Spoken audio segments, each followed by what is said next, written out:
એક છે ને હોટલ નહોતી હાલતી, એટલે એક જણાએ એક મિત્રે સલાહ આપી, એક કામ કર, તું તારા હોટલનો લોગો ફેરવી નાખ અને નામ ફેરવી નાખ, એટલે તારી હોટલ જો હાલે. એ કે નામ હું રાખું? એ કે નામ છે ને 7 સ્ટાર રાખી દે. કે પણ હોટલ 7 સ્ટાર નથી, મારું નામ કે તું રાખ ને ભાઈ, કે નામ પ્રમાણે ક્યાં ગુણ હોય છે આપણા ગામમાં. એ કે ઓલા નથી કે 4-5 છોકરા બાપુ ને, કે નામ બ્રહ્મચારી બાપુ નથી, એટલે બધું આમ જ હાલે, તું રાખી દે, કે નામ પ્રમાણ હોય એવું જરૂરી નથી. એટલે ઓલા રાખ્યું બધું બરાબર, મારો કહેવાનો મતલબ. એટલે પછી કે ખાસિયત રાખજે કે લોગાની નીચે તું સ્ટાર દોર ને એની નીચે 6 સ્ટાર રાખજે, નામ 7 સ્ટાર રાખ, તું દોર 6 સ્ટાર. એટલે હવડો મોટો લોગો બહાર માર્યો અને 6 મહિનામાં ધમ ધોકાર હોટલ હાલવા માંડી. 6 જ મહિનામાં. અને પેલો ગયો કે ભાઈ હોટલ કમ્પ્લીટ. ઈ કે અરે કાંઈ ઘટે નહીં. કે પણ કે તો કરી, મેં તો અટે કીધું કે કેમ હાલે જી? તો કે ઈ કે હાલો 7 સ્ટાર નામ છે ને આપણે 6 સ્ટાર મૂક્યા છે કે નહીં? ઈ કે હા. ઈ કે તો અહીંથી બજારમાં નીકળે ને એ બધા માણા ઉપર જો હાલું નામ 7 સ્ટાર છે, આ લોકો 6 સ્ટાર નથી ભૂલી ગયા. તે ઈ મને કેવા આવે અંદર. ઈ કે એક સ્ટાર ભાઈ ભૂલાઈ ગયો છે તમારો. ઈ કે ભાઈ, એટલે ઓલાએ કીધું તો તું શું કે? ઈ કે હું એમ કહું ભાઈ ઈ સ્ટાર ભૂલાણો નથી, તમે આવ્યા ઈ જ અમારો સ્ટાર, વેલકમ વેલકમ. એ કે આમ હાલવા માંડ્યું. મારો કહેવાનો મતલબ એ છે કે તમારા જીવનમાં કઈક મિસ્ટેક રહેતી હોય ને તો મૂંઝાવું નહીં, ગામ તમારામાં વ્યસ્ત રહેવું જોઈએ. કહેવાનો મતલબ એ સમય દરમિયાન તમે ઘણું બધું કરી શકો. સાહેબ, તમારે રમકડું બનવું કે ખેલાડી તમારા હાથની વાત છે. આખી દુનિયા રમત રમે છે અને સૌથી મહત્વનું, રમકડા બનવામાં નુકસાની એટલી છે કે એ તમને લોકો રમાડે, અને ખેલાડી બનવામાં ફાયદો એટલો છે કે તમે રમો અને લોકો જોવે. એટલે જીવનમાં ખેલાડી બનવાનું 100% વ્યક્તિઓ છે ને, 100% વ્યક્તિઓ ભારતની અંદર નહીં વિશ્વની અંદર એના 98% વ્યક્તિઓ છે ને, 98% વ્યક્તિઓની સંપત્તિ જેટલી છે એટલી સંપત્તિ ખાલી 2% વ્યક્તિ પાસે છે. એનામાં એવી કઈ વાત છે કે સફળ છે?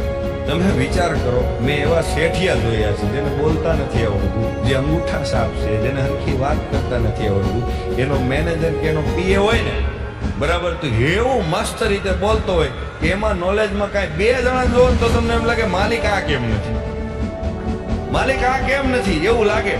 પણ ઓલો માલિક છે તો એ માલિકમાં હું કેટેગરી છે કે માલિક છે? એ માલિકમાં હું કેટેગરી છે? માલિક છે એ કેટેગરી એ છે કે તમે અહીંયા તમે વાળ કપાવવા માટે જાઓ જામનગરની અંદર તો 500 રૂપિયા લે, 200 રૂપિયા લે. એના વાળ કપાવો, સુરતમાં આવો સારી સલૂનની દુકાનમાં તો 1000 રૂપિયા લે, દુબઈ જાઓ તો તમારે 10,000 લે, લંડન જાઓ તો લાખ રૂપિયા લે. વાળ એના ઈ કાતર એના ઈ માણા એનું નોલેજ પણ એનું. તો પૈસામાં કેમ ડિફરન્સ છે? સમય પણ એટલો જ ડિફરન્સ શું કામ છે એ હું તમને ખાલી એક જ વસ્તુ કહું. ડિફરન્ટ જો હોય ઉતારી દેજો, વાતને અંદર નાખી દેજો. આપણે સક્સેસ કેમ નથી થતા એની સૌથી મહત્વની, આપણે સફળ કેમ રિવેસ શું કામ મારીએ છીએ સંબંધોની અંદર, બધી જ વસ્તુની તમે ક્લિક કરી નાખજો. જામનગરની અંદર તમે જાઓ અને કોઈ પણ વ્યક્તિ પાસે તમારે ઊભો રાખીને પૂછવાનું કે માથું દુખેલા શું કરવું, તોય તમને સલાહ આપશે. ડોક્ટર નહીં. તમે પેની દુખે, તમે આપણે ગઈઢિયા હોય ને પેની દુખે તરત જ ફિલોસોફી ચાલો. એટલે કોઈ એવો માણસ જ નથી કહેતું નથી મને નથી ખબર પડતી. એટલે બધાને બધી ખબર પડે. એટલે કોક દીક તો કયો મને નથી ખબર પડતી, કોક દીક તો પૂછો તો સામે વ્યક્તિ આવશે તમને ખબર પાડવા વાળો કહેશે. એમાં થોડા નાના થઈ જશું. હવે હું પેલા કપડા સીવડાવતો, એક પાયસો મારો નાનો કરી નાખ્યો, એક મોટો કરી નાખ્યો. એટલે મેં જઈને કીધું, મેં તો આમાં નાના મોટું કઈ લાગે હે? એટલે મારી સામું જોઈને આમ કીધું, પગમાં ફરક હોય ભાઈ, પૈસામાં ન હોય. પગમાં હોય, પૈસામાં ન હોય. આ મારું ઓબ્ઝર્વેશન છે, તમે સમજો. મેં તો આ બધા અહીંયા હું કામ આટા મારે? આટલી સારી ક્વોલિટી, એટલો સારો સ્વભાવ માણાનો, બધી રીતે બધું બરાબર છે. મારો કહેવાનો મતલબ એ છે કે પૈસો જે દરજી હોય ને એ નાના મોટો હોય કે નહીં બરાબર, એને લેવલ કરવા માટે ખાલી 2 જ મિનિટ થાય. જો મોટો હોય તો કાતર મારી અને પેલો કારીગર હોય ને એ હાંધો મારી દે, એટલે 2 જ મિનિટની અંદર સોલ્યુશન થાય બરાબર. પણ આ ગામની અંદર હું તમને કહી દઉં, આ સંબંધો, ધંધા, બિઝનેસ, આપણું જીવન ધોરણ જે સ્ટોપ થઈ ગયું છે, આપણી જિંદગીની અંદર તમામ સોલ્યુશન છે ને ખાલી 2 જ મિનિટની અંદર થાય છે. દલીલમાં આખી જિંદગી કાઢી નાખીએ છીએ આપણે. દલીલ નહીં કરવું છે. 2 જ મિનિટ ક્યાંથી સોલ્યુશન થાય છે એને શોધો. ખાલી 2 જ મિનિટ થાય. માટે આપણે સ્વીકાર ભાવ આપણો વધારવાની જરૂર છે. આ બધી વસ્તુ એવી છે જો ક્લિયર કરી નાખીને તો સાહેબ કામ થઈ ગયું. અને સાહેબ ભૂલને પકડવી, ભૂલને સ્વીકારવી, આમાં કોઈ નાનું નથી થતું. કોઈ નાનું નથી થતું. કારણ કે ભૂલ છે ને એ ભૂલ નથી. ભૂલ થાય છે એ ભૂલ નથી, પણ એ ભૂલને આ ભૂલ નથી એવું સાબિત કરવું એ ભૂલ છે. ભૂલ નથી. માણસનો સહજ સ્વભાવ છે. ભૂલ થાય. તમારી અંદર મેલ હોય, મારા અંદર મેલ હોય. આપણે બધા માણસ છીએ. 2 જ આપણી પાસે રસ્તા છે. હેલો, 2 જ રસ્તા છે. કાં તો આપણે સ્વયં અનુભવ કરી અને કંઈક શીખીએ, અને બીજો રસ્તો કે જેણે પોતાનું જીવન બનાવેલું છે એના અનુભવોમાંથી આપણે શીખીએ. 2 જ રસ્તો. માણસની જાત છીએ એટલે આપણે અનુભવ તો કરવાના જ, પણ બીજાના અનુભવમાંથી શીખવાથી ફાયદો એટલો છે. અહીં હોલ્ડર હોય, હું કહું હોલ્ડરમાં આંગળી નહીં નાખવાની. હું તમને એમ કહું કે અહીં શોટ આવે છે એટલે તમે મને પૂછો કેમ ભાઈ, એટલે હું કહું 2 વાર હું ચોંટી ગયો છું, મને શોટ આવેલો છે, તમે ન નાખતા. બરાબર. માણસની જાત છે આપણે, તોય અખતરો તો કરશે જ. આ બોલે એ હું સાચું.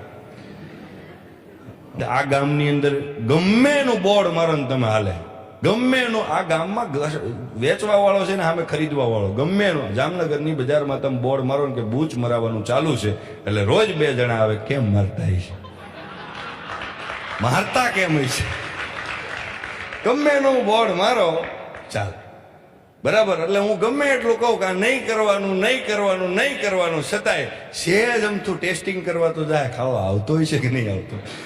પણ સાંભળો, અનુભવમાંથી શીખવા જેવું. તમે મારી વાત સાંભળી લીધી, ભલે ઇગ્નોર કરી, નથી સાંભળવાની. બરાબર.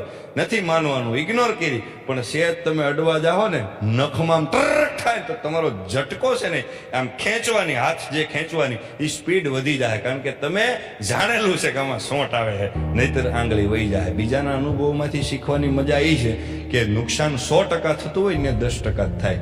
બરાબર. અને ખાસ કરી અને લોકોના શબ્દો કરતા આ રિલેશનની પ્રોબ્લેમ છે, સ્વીકાર ભાવનો. બીજો પ્રોબ્લેમ છે શબ્દો કરતા લોકોનો ભાવ પકડો. ખાસ વસ્તુ. જો આ ભાષા તમે સાંભળતા થઈ ગયા ને, બહુ મોટી વાત છે સાહેબ. ભાવ પકડો, શબ્દો નહીં. શબ્દો તો ગમે એ ઘા કરે, એ તો મૂળ પ્રમાણે ઘા થતા. ભાવનો ઘા થાય. ભાવ તો જે ઓરિજિનલ હોય ને એ